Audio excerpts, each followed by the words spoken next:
ඔන්න අද මම කතා කරන්න බලාපොරොත්තු වෙන මාතෘකාව තමයි පිත්තාශයේ ගල් කියන රෝග තත්ත්වය. එතකොට පිත්තාශයේ ගල් කියන රෝගයේදී අපි මුලින්ම බලන්න ඕනේ මොනවද මේ පිත්තාශය හැදෙන ගල් කියලා. පිත්තාශය හා සම්බන්ධ වෙන වචනය තමයි පිත කියන්නේ. එතකොට මේ පිත කියන්නේ මොකද්ද කියලා මුලින්ම බලමු. පිත කියන්නේ අක්මාව තුල නිපද වෙලා අපේ ආහාර ජීර්ණ පද්ධතියට ආහාර ජීර්ණය කිරීම සඳහා උපයෝගී වන ශ්‍රාවයක්, දියරයක්. එතකොට මේක අක්මාවේ නිෂ්පාදනය වුණාට ඒක ගමන් කරනවා පිත්තාශය දක්වා.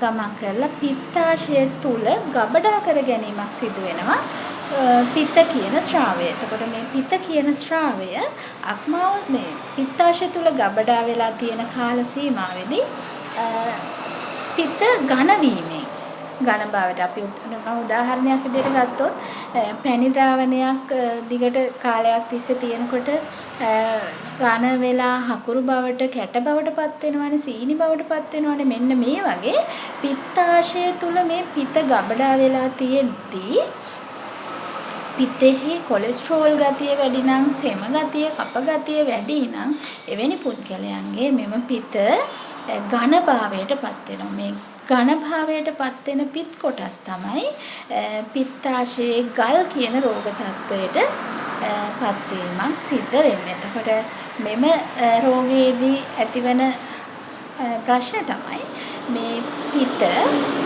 අපි ආහාරයක් ගත්තට පස්සේ ආහාරය ජීර්ණය කර ගැනීම සඳහා පිත්තාශය තුලින් පිත්ත බයිල් ඩක්ට් කියන එක ඒ නාලය හරහා අපේ කුණාන්ත්‍ර වලට ශ්‍රාව්‍ය වීමක් සිද්ධ වෙනවා. එතකොට මේ ප්‍රදේශය පිත්තාශයේ ගෙල කොටස සියුම් පිත්තාශයට වඩා ප්‍රමාණයෙන් කුඩයි. එතකොට වෙන්නේ අර පිත්ත ඝන වෙච්ච පිත් කොටස් එහෙම නැත්නම් පිත්තාශයේ ගල් කියන කොටස් මේ නාලය තුලින් ගමන් කරන්න යනකොට පිත් නාලය සම්පූර්ණයෙන්ම හිර කිරීමක් හිරවීමක් බවට පත් වෙන්න පුළුවන්. එහෙම හිර වුණාම වෙන්නේ අර පිතට කුඩාන්ත්‍ර තුලට ශ්‍රාවය වීමට නොහැකි තත්වයක් ඇති වෙනවා. එහෙම වුණාම රෝගියාට ආහාරගත් විගස තද බල ආහාර අරගෙන ටික වෙලාවකට පස්සේ තද බල උදරයේ ඉහළ කොටසේ වේදනාවක් හට ගන්න පුළුවන්. ඒ වගේම මේ තද බල වේදනාව එන්නේ ගොඩක් වෙලාවට රෝගියාගේ අක්මාව පිහිටලා තියෙන්නේ දකුණු අත පැත්තේ ඉහළ කොටසේ උදරයේ. එතකොට දකුණු අත පැත්තේ ඉහළ කොටසෙන් තමයි තද බල විදිහට මේ වේදනාව පෙන්වන්නේ. නමුත් මෙම වේදනාව වෙනස් වෙන්න පුළුවන්.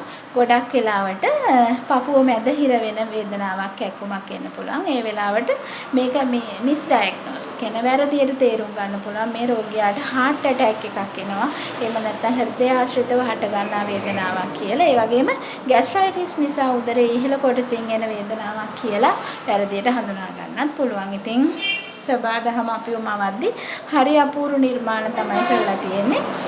මොකද කාන්තාවට උපතින්ම වේදනාවල් ගෙන එන ප්‍රමාණය ගොඩාක් වැඩි කරලා තියෙනවා පිරිමි අයට සාපේක්ෂව සබාදහමින්ම. ඉතින් මේ රෝග තත්ත්වය ගත්තහමත් කාන්තාවන්ට පිත්තාශයේ ගල් කියන රෝග තත්ත්වය හට ගැනීමට තියෙන ඉඩ ප්‍රමාණය ගොඩාක් වැඩි පිරිමි පාර්ශවයට වඩා. ඒ වගේම කාන්තාවන්ට මෙම රෝග තත්ත්වය අවුරුදු 20 සිට 50 දක්වා හට ගැනීමට ඇති ඉඩ ගොඩාක් වැඩි.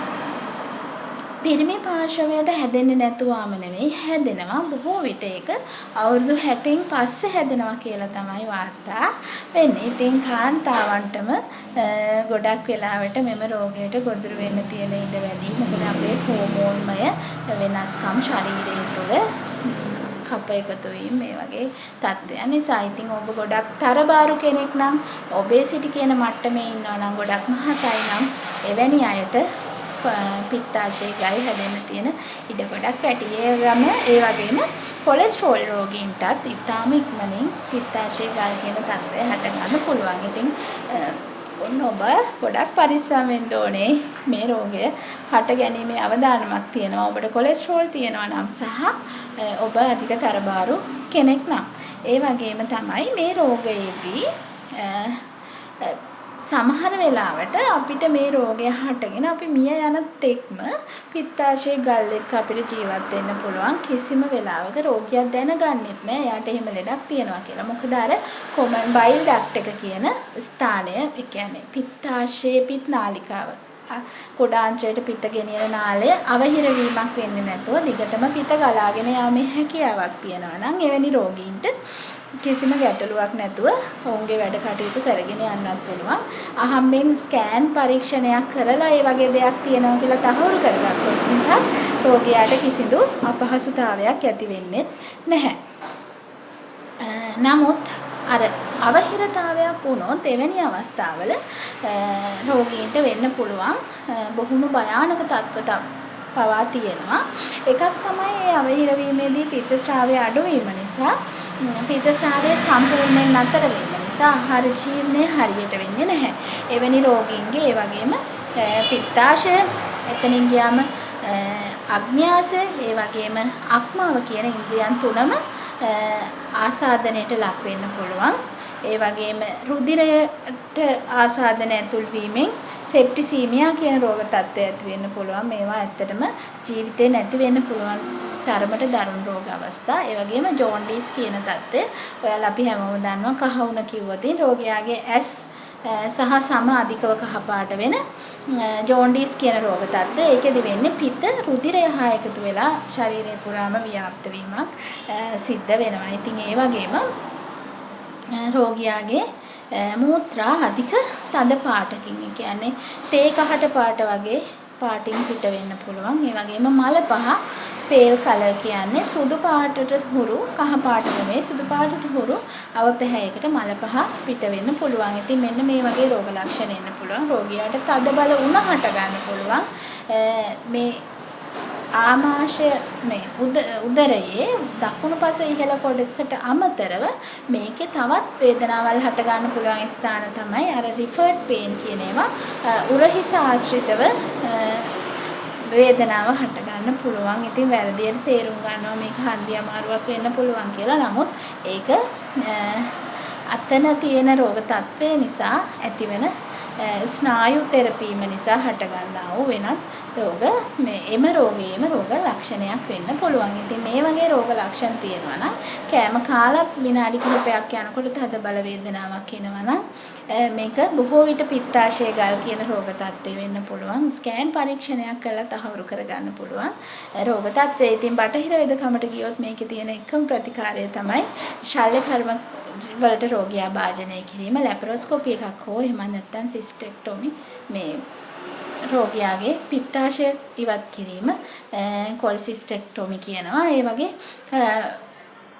ශල්‍ය කර්ම පමණයි. නමුත් ඔයගොල්ලෝ දන්නවා ඇති ආයුර්වේද වෙදකමේදී ඉතාමත්ම සාර්ථක ප්‍රතිකාර තියෙනවා පිත්තාශය ගල් ඉවත් කිරීම සඳහා. ඉතින් කසාය පානය කරන්න තියෙනවා.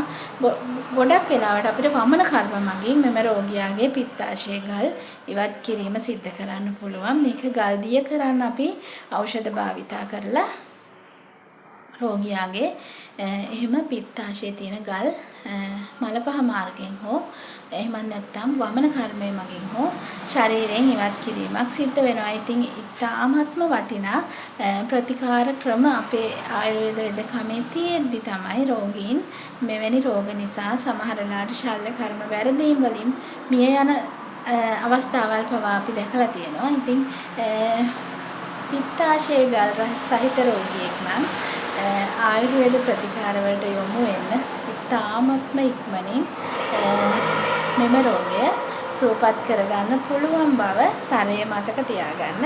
හැමදාම දුක් විඳින්න ඕනේ නැහැනේ. අපි අපේ මේ අවුරුදු 4-5000ක් පුරාණ අතීතයේ ඉඳලා පැවතගෙන එන ගහ කොළ වැල මල් මුල් මේ ඵලසාරයන්ගෙන් උරාගත් සාදා ගන්න ඖෂධවල අග්‍ර කොටස් අපි භාවිතා කරලා හදන මේ ඖෂධ වලින් ඔබගේ නිරෝගී භාවය හදාගන්න පුළුවන්. ඉතින් පිත්තාශය ගල් කියන්නේ තවදුරටත් ඔබ බිය විය යුතු රෝග තත්ත්වයක් නෙවෙයි. ඉතින් හරිම වටිනවා ඔබ මේ සඳහා ආයුර්වේද ප්‍රතිකාර වලට යොමු වෙනවා නම්. සුබ දවසක්. ගිහිල්ලා එන්නම්.